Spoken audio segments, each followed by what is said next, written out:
everyone. This is Steve Weintraub with Collider, and I'm here at the Cinema Center in Toronto, which is sponsored by Range Rover. And I want to give a huge thank you to Range Rover for allowing us to support cinema here in Toronto at the film festival. And I really want to say congrats to all of you guys for Unstoppable. I thought you guys did such a great job with it. And I hate doing the generic thing at the beginning, but no one will have seen it yet who's watching this interview. So how have you been describing the film to friends and family? A story about overcoming incredible obstacles, and a story about a mother and son, and somebody who perseveres and without fail and never takes no for an answer. I have a ton of questions about the film and a ton of questions for you guys, but I have to start with what I think is something that everyone needs to know, which is you were one of the editors on Michael Mann's Heat. Yes, I was. Yes. Which is incredible. Yeah, it sort of changed my life. Yeah, completely. And also, it was very early in your career. I have to ask you, what was it like being part of a film like that? And at the time, did you realize, oh, we're making like a masterpiece here? It felt like something special while we were making it. And it was the first day I was on that film. I started in the middle of the film, and the first day I was on it, I literally was hyperventilating so much that I could barely work. I mean, I was cutting a scene with Robert De Niro and Val Kilmer and Al Pacino, and I thought it would take 10 more years before I was able to do that. And but then, the footage was so good, and Michael's such a strong director that, once I got in the groove of it, it was just, we had a great time. I could drill on this for like 20 minutes, but I just want to talk about that. You have had a very big career as an editor. This is your first time making a feature. What did you learn in the editing room through all the years where you're like, I will not do this when I step on set? Well, what I learned was more what to do based on, I work with some of the best directors in the world. I've been really lucky. And so it was like going to the finest graduate school in the world. So, I just watched them, observed them both on set and in the editing room, and tried to take the best of what they did and adapt it to what I was story I wanted to tell and use that. And it was, I can't tell you how many times I would say, like, when I was an editor, I would say, well, what would Michael Kahn do? He was my mentor. And now I was on set and saying, like, what would Paul do, or Catherine, or Ben, or, so it was just, I had this incredible wealth of knowledge to draw from. So it was a big help. Jumping into the cast. So you guys read the script for the first time. What's your reaction, and what made you say, I need to be a part of this? For me, before I read the script, I understood Anthony as a wrestler. And so as I was picking through the script, I understood it to be a wrestling film. And then as I got deeper and deeper along, it became much more than that. It became a film about family. It became a film about struggle. And so I thought it's almost like, the meat and potatoes. It's not just this surface level sports drama that you're used to, this cookie cutter sports drama. There's a lot of depth in it, and there's a lot of lessons within it. So by the end of the script, I was kind of just taken back by Anthony's story, not only on the mat, but off the mat. And I thought, as an actor, there's nothing more exciting than a role like this, to try to thread that needle and what it's like to go through exactly what he went through, both, in and out of the passions that he has. Yeah, I got a message from Ben saying, hey, I'm going to send you the script, but can you read the book first? Anthony Robles wrote this really great book about his life. And then I put it together that I had seen his speech at the ESPYs, and I remember being so taken by that speech that I was like, the excitement kind of built before I even read anything. And then by the time I had, the book, of course, is extraordinary, and it's just a terrific book about perseverance and commitment and all those great things, family. And then I thought the script was just really on point and really great. And I found out who was doing it, and that was an easy decision. Well, I had a similar experience. Ben and Matt called and said, hey, there's this role. I think it's something that you could do, and we really hope that you want to come on board. And I'm a fan of these guys, and I didn't get to work with Bobby in it, but Bobby and I have been trying to figure out something to do for a while. But, I had seen When They See Us, and was a big fan of Jharrel, and when I knew he was going to take it on, I wanted to be a part of it.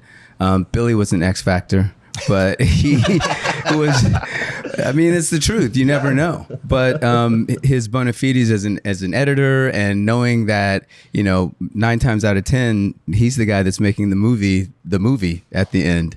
I trusted his, when we met, we spoke, and I trusted after our meeting that his ability to take on the narrative was going to be good. And then, the story was incredibly inspirational. And I had some cursory knowledge about Anthony before this, because I saw his SB speech as well. And I had seen this match, this infamous, final match. I had just stumbled upon it, before the film. And just everything, you just check the boxes and go, okay. I mean, we never know for sure, but you just look at the pieces that are assembled and go, well, it's enough to take a flyer. And I was just really pleasantly, fulfilled once we got to do it. I definitely have to ask you a question, an individual question. You play someone that the audience might not like at certain points in the film. Is it fun playing someone that the audience is going to want to possibly punch in the face? Or is it, you know what I mean? It's like, I'm trying to have some fun with that. Yeah, I mean, I've had some experience playing those kinds of characters before, and I have 2 little boys, 6 and 8, and they always say to me, Dad, the movie's not good if it doesn't have a bad guy. And it's like from the mouths of babes, but in a way, they're right. Those characters can tend to be, you want to punch them in the face, but they're pretty complicated characters. They're complex. I mean, I think one of the greatest performances I've ever seen. Like that, not that I'd call him a bad guy, but the first time I saw Don was playing Mouse in that Devil in a Blue Dress. And, like Denzel Washington, maybe the greatest movie actor of all time, is in that movie. And you can't take your eyes off Mouse, So I think those characters tend to pop in a way that is interesting to me. I think like the onus is off you to have to carry the movie, and you can really like color that character with a lot of different things. And then it's up to who's cutting the movie and what they keep in the movie. And I knew we were in good hands with Billy, so.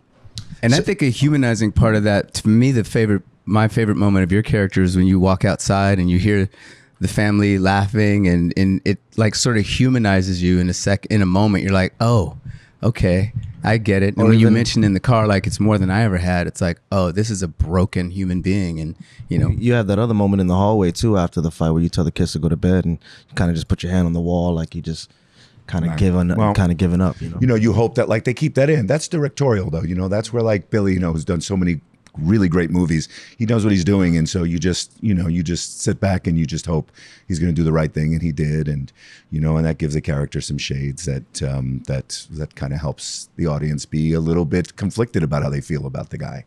And I think sorry. Oh yeah, I mean, it was incredibly important to us that Rick is not just like a mustache twirling villain, that he was a 3-dimensional character, and like Don said, he's somebody who doesn't have the tools. He's not equipped. He wants to do the right thing, and it's his way of loving them, but he just doesn't.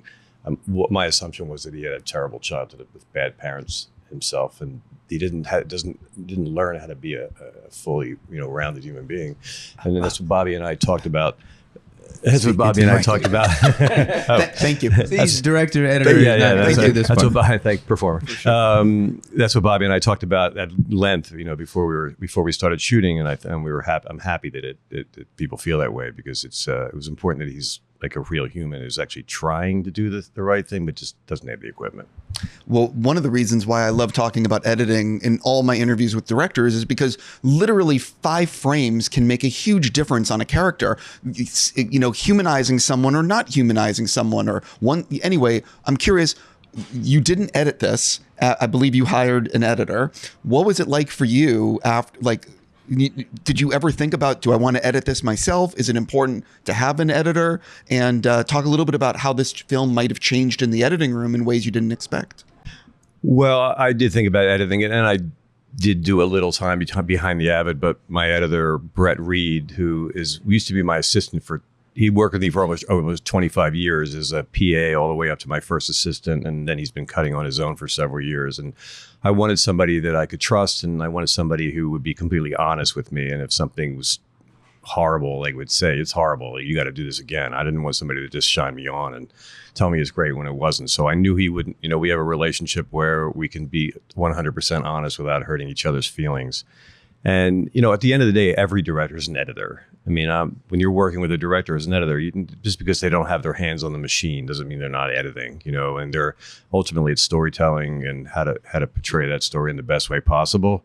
And so being in that other chair gives you an objectivity, I think, that was really valuable. And because I had shot all the material, it was nice to have a little bit of a distance from it.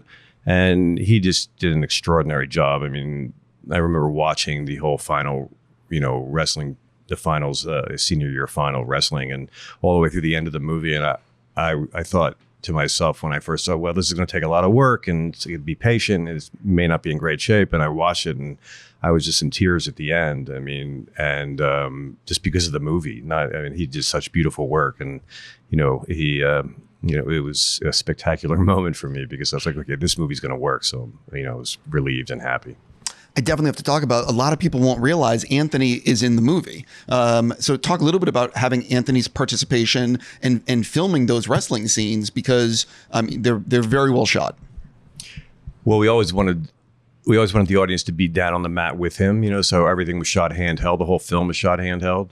And we wanted to be very close and experience, every grunt and groan and every moment on the mat, because it's such a brutal sport, but also a beautiful sport, and we wanted to capture all that. But in my opinion, I thought, first of all, I wanted Anthony to be involved in his own story as possible, and I felt like, just from a practical matter, having him do some of the wrestling would just enhance the film. But Jharrel got so good, he's trained for years for this, and he got so good at the wrestling that there are literally times, now that all the visual effects are done, I'm often challenged to like, is that Jharrel? Is that it's so seamless. They were both so good, and but there's certain things that only Anthony could do because of his his physicality so we just filmed both of them doing everything. We would depending on like how tired they were or how many minutes in a row they wrestled, we said, oh, it's time for Jharrel, and it was time to bring Anthony in, and they just were right there on top of it, paying attention, and so that it was just like they just dropped in and did another take, and their opponents were the same opponents, and the choreography was so carefully orchestrated, and they both knew it so like backwards and forwards. And it goes, Anthony and his ex-coach Brian Stiff did all the choreography, and everybody was just like had it to a T. And so we just switched them up back and forth based on what size the shots were and based on how exhausted they were. Yeah, it's I could keep going on that, but once people see the movie, I think people are going to be like, how the F did they do this? You know what I mean? But for all three of you, so you see, and actually for all four of you, you see the shooting schedule in front of you. What day do you have circled in terms of like, I cannot wait to film this? I mean, I was excited about all of it, honestly. The first day that I came to the set was the wrestling rehearsal, and seeing what was happening and seeing how serious it was. I was just really concerned because I was a neophyte to wrestling. I never really did it. I met Sean, we talked, I met his assistant, one of the guys that coached with him, and we wrestled a bit. But the first day to show up, and I'm like, wow, I've got to walk into this room and somewhat be the coach. And I'm, I'm a newbie, so it was very intimidating for me. And then to see how dialed in they were, I was like, wow, I gotta step this up. I gotta really be on my game because they're so on point. But every day after that, I was excited to get to work, and really again excited to work with Jharrel every day, and with Billy, and to continue to craft this thing that everybody was so careful with. And to see Anthony all the time was also really inspirational and amazing. He's just a great person to be around. Yeah, I was really lucky. We the way it was boarded was we got to shoot the whole thing in sequence. So we were in this house for 2 or 3 weeks, 2 weeks straight, and we shot the whole. It was only 2. Yeah, I thought it was 3. But It was yeah, an and it intense- was it was just an intense 2 weeks. and it was pretty intense, and it was all in sequence, and I just looked forward to it every day. I mean, I'm with Don. I couldn't wait to work with Jharrel. I was a huge fan of Jharrel's. He's so great in Moonlight. He's so great in all of his work, and Bobby. he's so exciting to see come up, and so I couldn't wait to get there every day and shoot these scenes, because the scenes are really dimensional. There's it's a family life. I grew up in a working class family. I know what it's like, to like cook dinner for mom, get the rice cooker started, and start boiling the water because mom's gonna be home any minute. It's before cell phones and all that, right? And then like getting my little sister and my little brother ready, making sure my brother had a shower so that my mom didn't have to work. Like all that was really reminiscent for me. It brought up really nice memories for me, and we created a really nice thing in that family, even though it is a dysfunctional family. But I really had a good time with the family and creating that life. For me, it'd probably be all the major wrestling moments. The finals and the semifinals, and it's everything I worked up to. The next film, I'll have dialogue and have to work with a scene partner or something else. But the next film, I won't be on the mat being slammed down because I'm not going to do it again. So They're not going to ask you to do it when you're our age, by the way. They won't even ask you to take your shirt off. Can you walk? Or kiss anybody. Can you get to the set on your own? You all right? This happens a Somebody lot. carry This you? happens a lot. Yeah, they get real reminiscent over here. But yeah, just the wrestling moments. I knew that this is what it was all coming down to, and the way we shot it too was towards the end. We kind of saved all the wrestling moments for the last few weeks of shooting, so it was cool to finish the family dynamic and see what that side of the film was, to inform a lot of the aggression and the passion that Anthony has on the mat.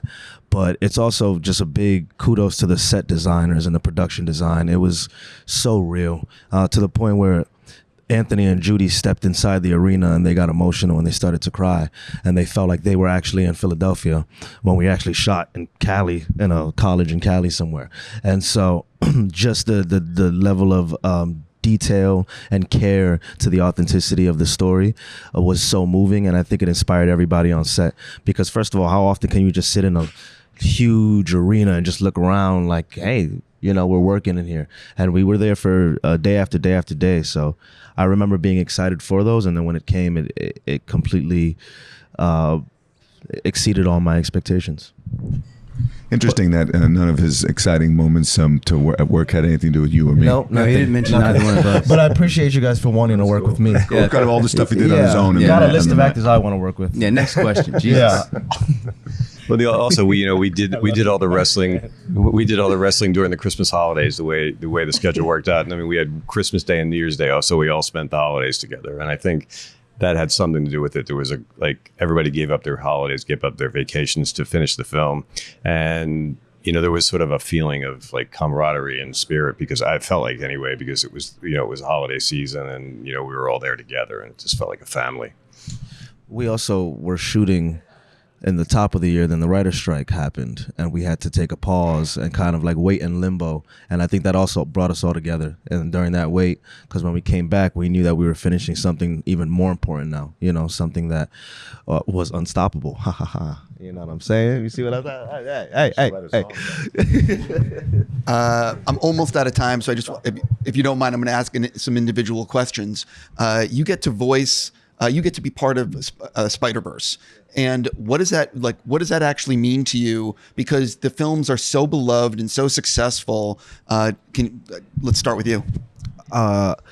Yeah, for me, it's like a dream since a child to just be a part of that world in any way. And Miles Morales is a specific character as a Dominican from New York that I've always dreamed of embodying and portraying. And so just to even play the voice in the world that they're creating is so incredible, because what it's doing for my people and our people back in New York, Dominicans, Puerto Ricans, it's really shifting the culture for us mainstream in terms of animation and superhero genre.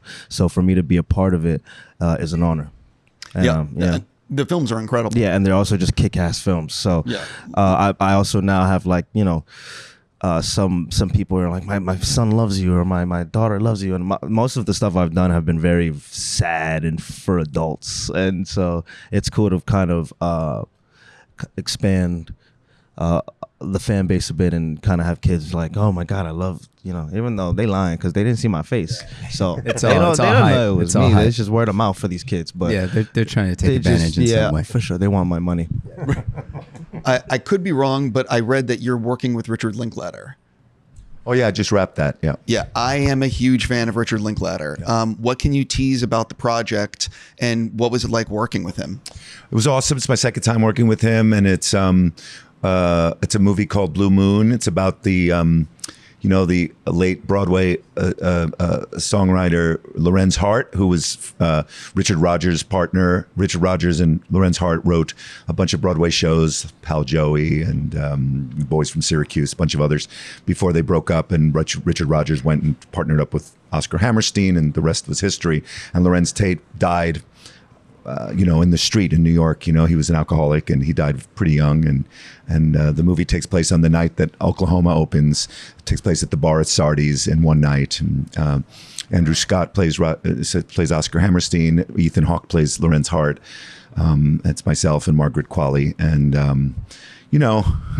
I always joke, it's a great movie, that it's a very specific audience, let's put it that way. But then again, it is Richard Linklater, and so it's great performances, and we shot it in Ireland and did that over the summer, and yeah, I'm looking forward to it because he's a great director.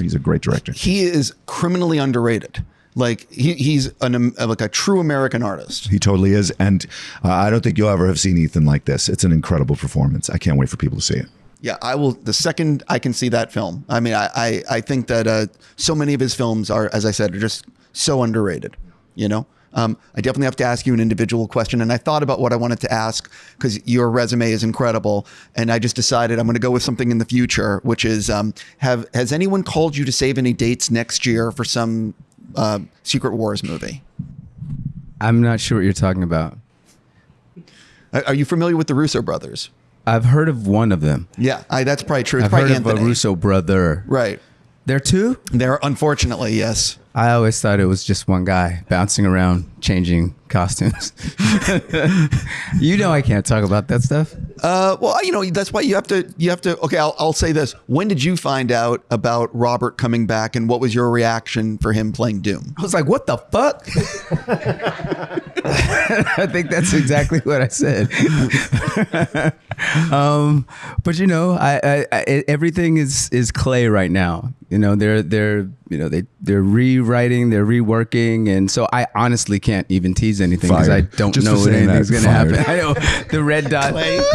What's really funny is Joe is shooting or about to start shooting Citadel season 2. So I know that they're like working on it, but they're not. I mean, it's not being filmed till next year. So I'm sure, as you said, You know more than I know. Yeah, like- you're giving me information. he's How filming about that? Citadel season 2 right now through the end of the year. And Congratulations, Joe. You know what I mean? Whichever one you are. Right. Individual question for you. You did a great job with this.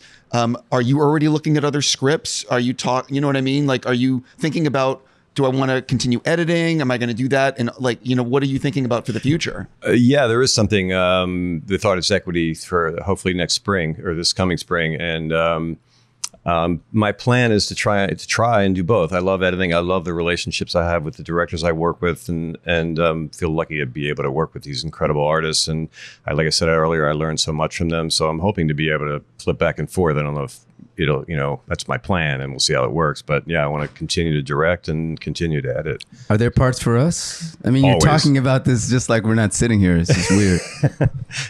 I can't say yet. Oh, good dodge. You're picking up on how to do this. Yeah.